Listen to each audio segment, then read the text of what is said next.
This is Feed Your Mind, and so life is not what you were told.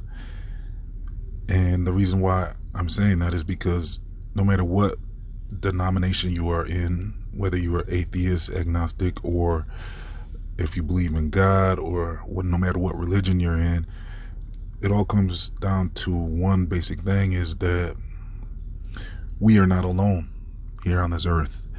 If you're a creationist, you believe there's a God and a hierarchy of angels. And if you're a non-believer, if you're an atheist or agnostic, well, most atheists and agnostics believe in the possibility of other life and possibly alien life that has been observing us. And the Christians will say these very aliens are actually proof of the Bible, because the Christians are saying that the aliens are actually the fallen ones who got kicked out of heaven. So most people would believe that there's some type of, that there's a possibility that we are being watched and observed. So therefore, life is not what we are told, because that, once you start thinking about that, it's pretty clear that we are living in a Truman Show or a Matrix type reality. And so what is the meaning of life? Well, is it possible that all life on earth is being observed at one time? Well, that would bring into question whether or not we are entertainment for the spiritual realm. Because if they're observing us, the next question is, is it entertainment, or are they studying us, or are they testing us? If they're testing us, then that brings into question, is this some type of, is Earth some type of school or a learning program? And if it's a learning program, that puts it back into the Matrix or Truman Show type reality. Some might call it a simulated reality, or it could be a little bit of everything. But we can actually verify some of this stuff. Well, we can't actually verify it, but we can hear testimony of people that have had NDEs, near-death experiences, and they have came back and said that there was a life review. So that, and then with the Christian belief system, there's talks of people being judged after we leave Earth.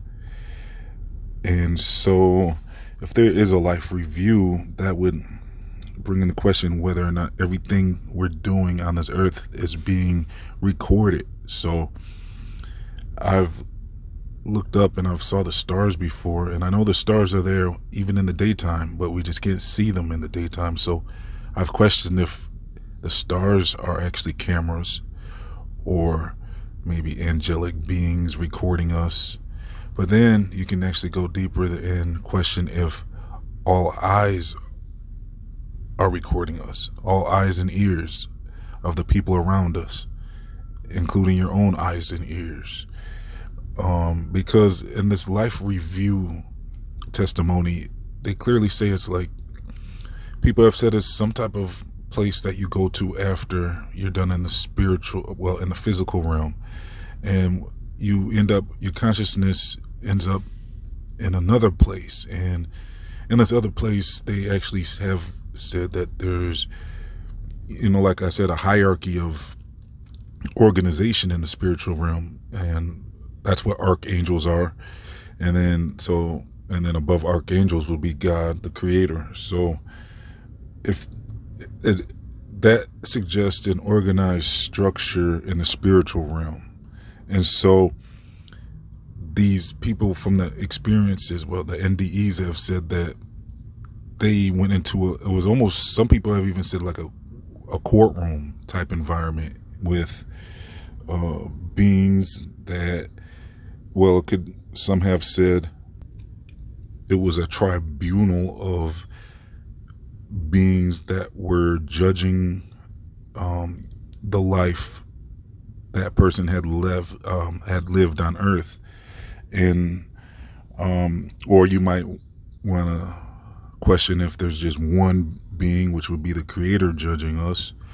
But I guess we won't know that until the end. But basically, they're saying life is an agreement to enter this place, and we live our life, but we're not exactly, well, in the physical world, we don't remember anything before we got here. So the Bible says that God knew us in the womb before we were created. Like he knew us before we were created. So the journey from child to adult would have already been kind of known to God. So you wouldn't necessarily he wouldn't have just known the baby you. It sounds like he would have known the adult you, the thinking, the intelligent you. So whatever the case, we're here. We're all here now.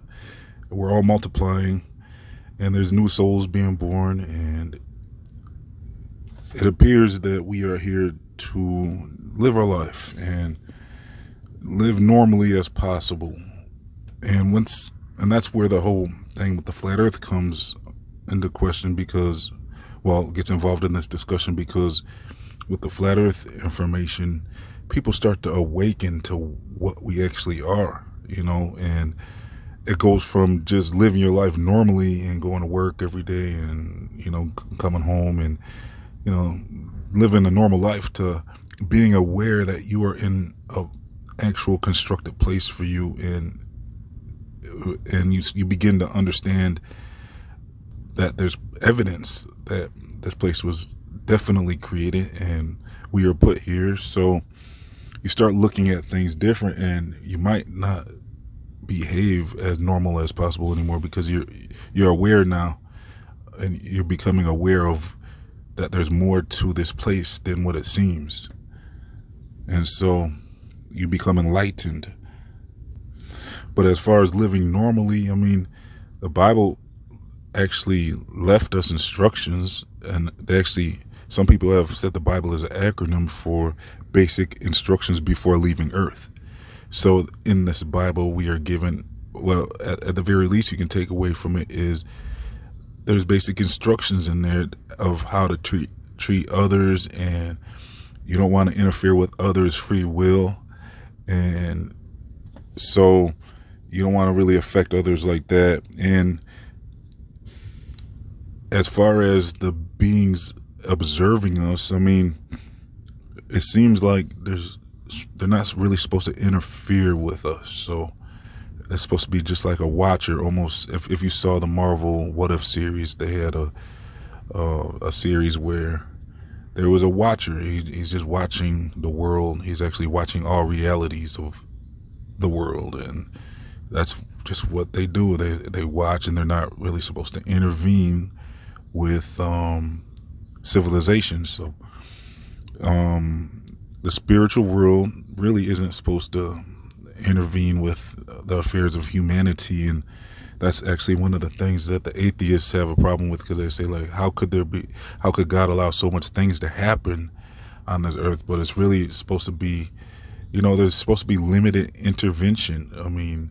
You can request intervention through prayer, and some people on the dark side if they practice the sorcery and stuff like that, they might request assistance from the spiritual realm and on the dark side of the things, and then the Christians can request divine intervention from God and His angels. So, but from what I understand, there's supposed to be very limited intervention. Even the Bible said that in Revelations it tells us that there's going to be a time. Well, he's trying to see if mankind can rule themselves, but it might get to a time when, well, thanks to the fallen one, he wants to destroy God's creation, so he influences man to destroy themselves, and it might get to a point where God will have to intervene in order to preserve humanity, just like he had to do. Well, he also preserved humanity, they say, in the Great Flood, where everyone was destroyed except for Noah's family. So if there is a spiritual world that is watching us, or if you think it's just God himself that's watching us, well, that's a question you're gonna have to ask yourself. We might dig into that deeper in another video, but if it's just God watching everybody, then and they say God is all-knowing, so would that suggest that God is a part of creation and learning himself, through us? And or, like I said, there could be a hierarchy of angels, which I believe more of that line of thinking, where there's a whole spiritual world out here amongst us, almost like the Invisible Man, where they can just be right here in our face and you wouldn't even know it, and hopefully, from what I understand, they're not really allowed, they're not definitely not allowed to just mess with you, but I don't know, people have had situations, and I think the people that have had situations where they deal with the spiritual world messing with them, I think they might have invited that into their lives. So, and for the people that believe in aliens, I guess, like I said, they still can't get away from there possibly being a group of beings that are observing humanity. And so there's more evidence in the Bible that tells us that there's other beings that are coming down here to earth and watching us and going back to heaven, because in Jacob's dream, he had a dream about a ladder, but he's not sure if it was a dream or a vision, so it's not real clear if this was a vision, possibly not just a dream, and he was observing angels coming to and from heaven. So our life, well, it's showing us more and more proof that our life is being observed and watched. And so they actually call the world, well, you hear this phrase, the world stage. So that would be kind of like what this place is a world stage, Earth, a place that we call Earth, where we live our lives, and we're here for a certain amount of time. It's not forever.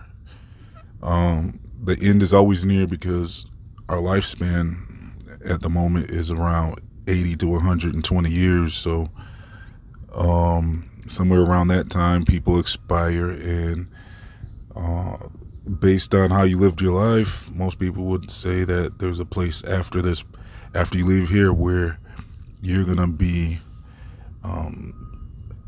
held to account for how you lived your life, and you're gonna have to go through a review, and they're gonna have everything that you ever said and everything that you've ever done.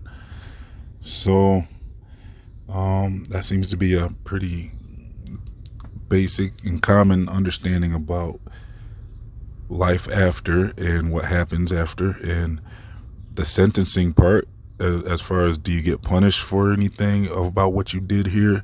If they're going to review your life, and especially if it's in a court-like environment, that means that, well, what would the sentencing be if,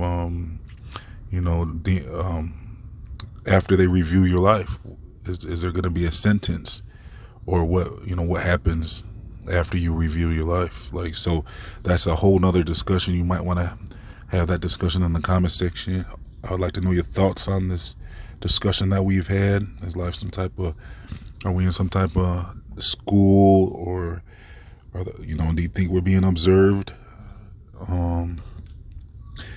And just your thoughts in general about everything we discussed. We covered a lot of information in this video, so I'm gonna leave it there for now. So thank you for tuning in. Make sure you sign up to my free email newsletters. I'll leave the link in the comment section in the description box. Also, if you support this channel, please donate $1. I'm accepting $1 donations. It's just like leaving your waiter a tip. It helps keeps things going over here at Feed Your Mind so I can stay online. Also, I'll leave a link to my social media, plus much more. Please like, comment, share, and subscribe. This has been Feed Your Mind signing off.